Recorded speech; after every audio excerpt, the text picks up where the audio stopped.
Jangan-jangan nanti Pak Haji insya Allah tahun depan tidak ada lagi nama saya, sudah kembali ke rahmatullah. Nah itu dia.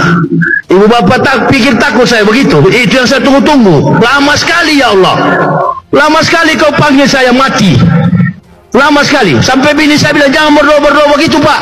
Detik-detik Ustadz Yahya Waloni meninggal dunia saat khutbah Jumat di Masjid Makassar. Hari ini kita dikejutkan oleh kabar duka yang datang dari Makassar. Ustadz Muhammad Yahya Waloni, seorang mualaf yang dikenal lantang dalam dakwahnya, meninggal dunia tepat saat menyampaikan khutbah Jumat di Masjid Darul Falah Makassar. Bayangkan, beliau berpulang di atas mimbar saat menyampaikan khutbah tentang keimanan dan tauhid. Kalau kita lihat dari sisi iman, itu adalah salah satu cara berpulang yang paling mulia. Ustadz Yahya Waloni bukan sosok yang tanpa kontroversi, tapi justru disitulah nilai perjuangan terasa. Beliau dulunya adalah seorang pendeta, tapi memilih jalan hijrah, masuk Islam, dan berdakwah dengan semangat luar biasa. Kalau kalian punya kenangan atau pandangan tentang sosok Ustadz Yahya Waloni, coba tulis di kolom komentar. Setuju nggak kalau beliau adalah contoh orang yang meninggal dalam keadaan mulia?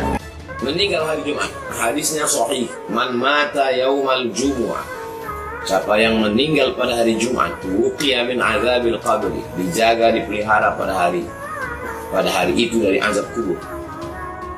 Dari kapan startnya hari Jumat itu? Tahun baru 1 Januari, startnya jam 12 malam.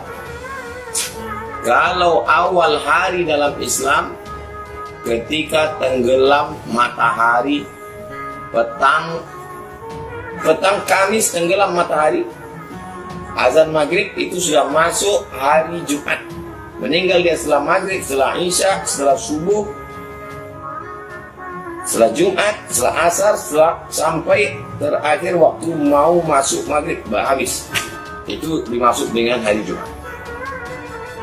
Di antara tanda orang husnul khatimah. Wallahu a'lam.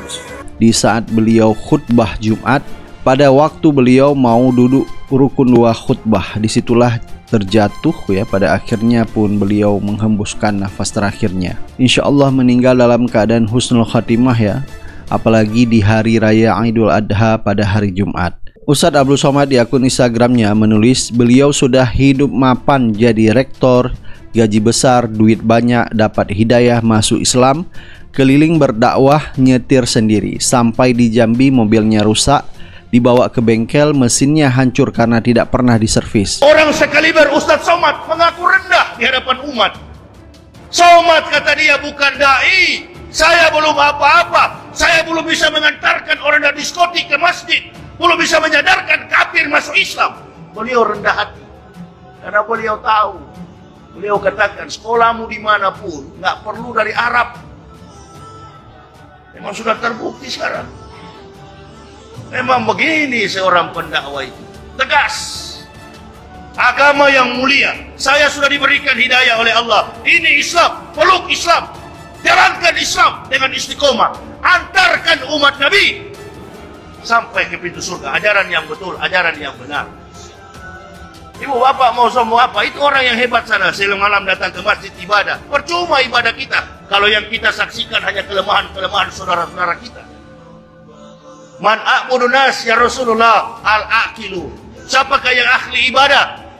Man a'budu nasi al-aqilu, orang yang berakal. Man abdalu nasi, siapakah orang yang paling utama? Al-aqilu. Jadi akal ini pegang peranan penting dalam keimanan Islam. Saya Buya banyak yang tawarkan, Ustadz mau nggak? Ini ada lahan sebesar berapa hektar dengan dana sekian miliar, mau nggak Ustadz buka travel haji dan umroh? Saya katakan kepada pengusaha itu, mohon maaf Pak, kasih kepada yang lain saja. Saya sudah nonton di televisi, gara-gara umroh ini nih banyak sekali yang masuk penjara. Saya tidak mau cari masalah masuk Islam, saya mau cari surga. Biarkanlah saya dibilang hina begini oleh orang kafir, tapi saya mulia di hadapan Allah. Wahanallah. Memang jiwa dan raga saya ini untuk dakwah, sampai mati baru saya berhenti. Gak akan berhenti saya. Lelah tidak. Habis dari sini bukan mau istirahat, gak ada kata istirahat sama saya. Selagi saya masih energik, saya masih kuat, akan saya pakai tenaga dan kemampuan ini untuk menegakkan syiar agama Allah. Sayang saya khawatir generasi kita ke depan 5, 20 tahun ke depan, 10 tahun, 20 tahun. Dengar gak di kan Buya tadi? Saya dengar 30 tahun lagi insya Allah beliau katakan, beliau memang orang yang memang tawadu, orang yang berpikir pada kemampuan Nabi, bahwa umat Nabi ini tidak sampai 100 tahun minimal. 60 tahun, 80 tahun sudah lewat kembali ke rahmatullah. Saya keliling Indonesia, nggak pernah naik pesawat.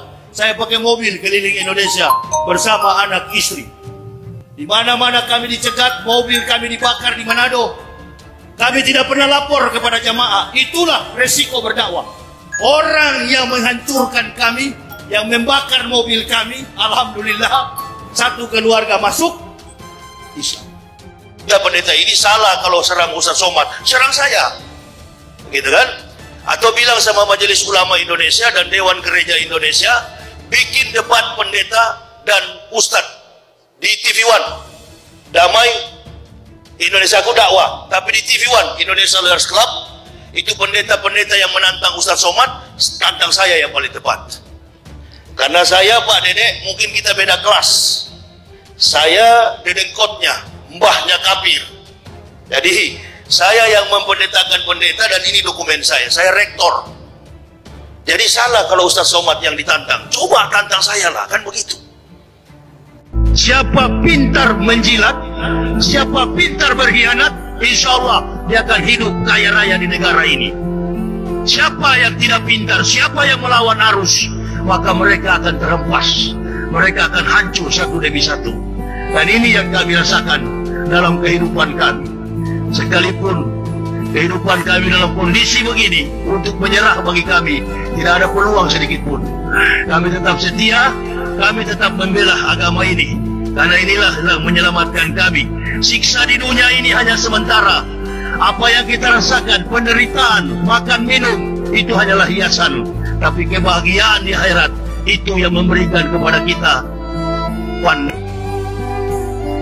bukan karena Jokowi yang kuat, bukan karena Jokowi yang kuat. Siapa? Dosa kita semua. Ini dia. Terlalu banyak orang munafik. Saya curiga jangan-jangan pejabat-pejabat kita ini 80% adalah golongan munafik. Adalah golongan munafik. Jadi untuk apa kita berjuang? Kalau hanya bilang ustaz, hanya bilang kiai, Allahu Akbar. Kiai ustaz disorok 1 miliar, 2 miliar, 3 miliar. Contoh itu yang mulutnya bicara sampai berbusa-busa itu. Dulu di barisan kita itu Haikal Hasan itu. Nah, itu tidak ada yang berani bicara tentang dia itu. Kalau pengkhianat, tetap pengkhianat. Sampai di sini pengikut Haikal Hasan, tunggu saya pulang. Cegah saya di jalan.